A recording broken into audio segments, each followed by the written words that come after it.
Pendant la Seconde Guerre mondiale, alors que le Japon impérial recule face à la progression alliée dans le Pacifique, une stratégie extrême émerge, l'attaque suicide. Cette décision radicale ne sort pas de nulle part. Elle est profondément enracinée dans le Bushido, le code d'honneur des samouraïs où mourir pour son empereur et son pays est vu non seulement comme un honneur, mais comme un acte noble, parfois même glorieux.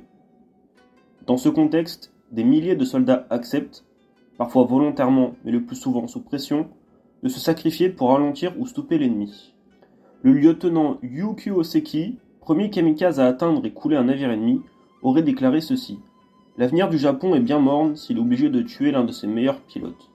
Je ne fais pas cette mission pour l'empereur ou pour l'empire, je le fais car j'en ai reçu l'ordre. Les pilotes n'étaient bien souvent pas des nationalistes fanatiques, mais plus généralement de très jeunes soldats terrorisés. Ainsi, le pilote Kikumi Ogawa note-t-il dans son journal: Je priais pour ne pas être désigné. Ceux qui ne l'avaient pas été se réjouissaient secrètement, comme j'en avais fait l'expérience, prétendant regretter la situation. L'état-major militaire et la pression sociale rendaient quasi impossible le refus de la mission suicide. Le résultat de ces missions, environ 3800 pilotes kamikazes sont morts pendant la guerre dans des attaques qui ont tué plus de 7000 membres du personnel naval allié, coulé plusieurs dizaines de navires de guerre et endommagé des dizaines d'autres. Toutes ces opérations sont regroupées sous un même nom, Tokubetsu Kogitai, littéralement unité d'attaque spéciale. Ce terme désigne toutes les unités formées pour des missions suicides, qu'elles soient aériennes, navales ou terrestres. Les attaques aériennes suicides. Le cas le plus connu, c'est bien sûr celui des kamikazes, ce qui signifie vent divin en japonais. Dès 1944, ces pilotes se jettent volontairement sur les navires alliés. Parfois, l'attaque kamikaze est prévue dès le départ, et parfois c'est une décision de dernier recours. Le terme fait référence à la tempête légendaire qui aurait sauvé le Japon d'une invasion mongole au XIIIe siècle. Ces attaques visaient surtout les porte-avions et les navires de transport. Technique très efficace au départ, en grande partie due à l'effet de surprise. Une fois que celui-ci est passé, les attaques russies sur les grands navires se font plus rares. Toutefois, ces attaques horrifiaient les marins américains, qui commencent à se demander quel sera le prix de la conquête du Japon. En plus des avions de combat basiques, divers véhicules aériens kamikazes furent utilisés ou imaginés dans le seul but d'effectuer ces missions suicides. Parmi les engins les plus marquants, le Yokosuka Oka, ou fleur de cerisier. C'est un appareil piloté largué depuis un bombardier et propulsé par une fusée pour atteindre des vitesses extrêmes. Il transportait plus d'1 tonne d'explosifs, rendant tout contact avec lui potentiellement fatal pour un navire. L'Oka symbolisait une mort rapide, inévitable et, dans l'imaginaire japonais, presque poétique. Les marins américains, eux, l'ont surnommé bombe Baka, ce qui signifie bombe stupide en japonais. Autre exemple, le KI-115, un avion conçu uniquement pour l'attaque suicide. Minimaliste, difficile à manœuvrer, il n'était pas fait pour revenir à la base. La guerre s'est terminée avant qu'il ne soit utilisé au combat. Pris individuellement, ces avions auraient été peu efficaces, mais utilisés en masse, ils auraient pu être dévastateurs.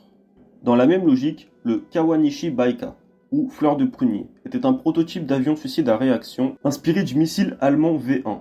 Il ne sera jamais utilisé au combat, mais il montre jusqu'où l'ingénierie japonaise était prête à aller dans cette logique de sacrifice.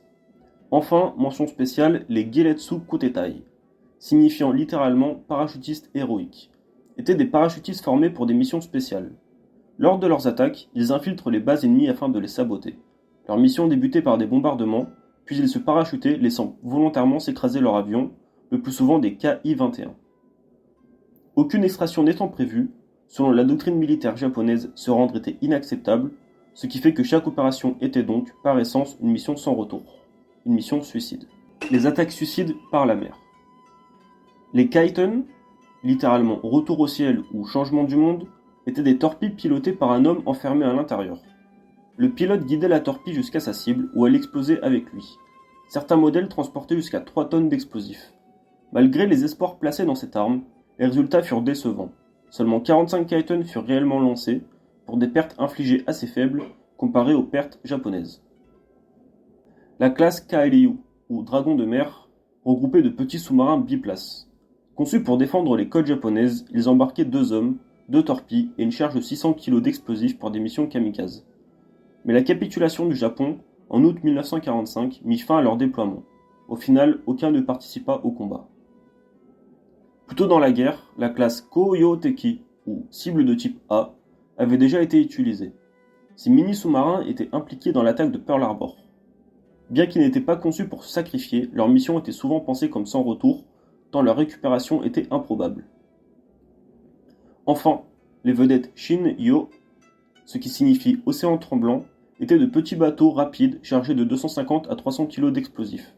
Leur but était simple, foncer sur les navires ennemis. Plus de 6000 ont été produits, principalement pour défendre le Japon. Bien que conçus pour l'attaque suicide, certains pilotes tentaient de survivre en sautant juste avant l'impact. Malgré le soufre de l'explosion, un certain nombre ont réussi à s'en sortir. Les attaques terrestres. Sur Terre aussi, le Japon impérial met en place des stratégies suicides. Le Fukuryu, littéralement dragon accroupi, était un scaphandrier kamikaze. Ces hommes, surnommés plongeurs suicides par les Américains, se déplaçaient sous l'eau pour frapper les coques de navires avec des perches de bambou ayant une charge explosive à son bout. L'explosion tuait évidemment le plongeur. Plusieurs d'entre eux sont morts durant l'entraînement suite à des dysfonctionnements techniques. Seuls 1200 hommes furent formés, et bien que peu de preuves attestent leur utilisation au combat, certains rapports suggèrent qu'ils ont bel et bien été déployés. Autre méthode, la mine lunge ou Satsutotsu Bakurai, une mine fixée au bout d'une perche faite de bambou. Le soldat devait courir jusqu'à un char ennemi et coller la mine contre la coque. L'explosion était presque toujours fatale pour lui et pour le char. Et enfin, les célèbres charges Banzai. Quand tout était perdu, des centaines, parfois des milliers de soldats chargeaient en criant « Longue vie à l'empereur !»